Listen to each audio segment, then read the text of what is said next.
2018 Russia বিশ্বকাপে VR এর হাত ধরে ফুটবল প্রযুক্তির সূচনা হয়েছিল, তবে প্রযুক্তিতে সিদ্ধান্ত দিতে সময় লাগায় এর কার্যকারিতা নিয়ে রয়েছে বিতর্ক।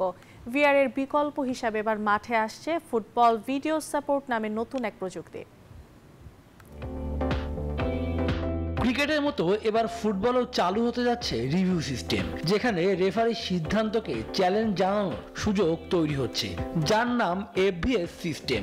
আর এজন্য মাঠে খেলার সময় কোচকে আঙুল ঘুরিয়ে বৃত্তের মতো ইশারা করতে হবে, যা দেখে চতুর্থ রেফারি বুঝবেন কোচ রিভিউ চাইছেন। ম্যাচ শুরুর আগে প্রতিটি কোচের হাতে থাকবে দুটি বিশেষ কার্ড, একটি পার্পেল আর একটি ব্লু। এরপর নির্ধারিত কার্ডটি তুলে ধরলে সঙ্গে সঙ্গে ওয়ালটন এখন দেশের সীমানা পেরিয়ে পৌঁছে গিয়েছে 50টিরও বেশি দেশে।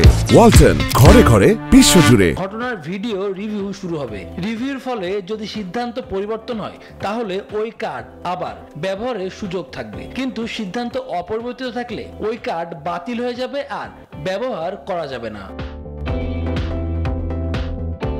সম্প্রতি শেষ হওয়া অনূর্ধ্ব 20 বিশ্বকাপের ফ্রান্স ও মরক্কো সেমিফাইনাল ম্যাচে এই পদ্ধতির প্রথম ব্যবহার দেখা যায়। কাতার ও মরক্কোতে আসন্ন অনূর্ধ্ব 17 বিশ্বকাপেও এই প্রযুক্তি ব্যবহারের পরিকল্পনা রয়েছে।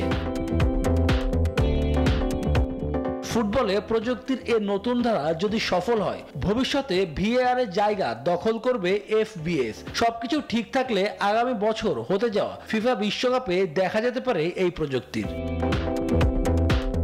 শুভদেবনাথ, নিউজ 24।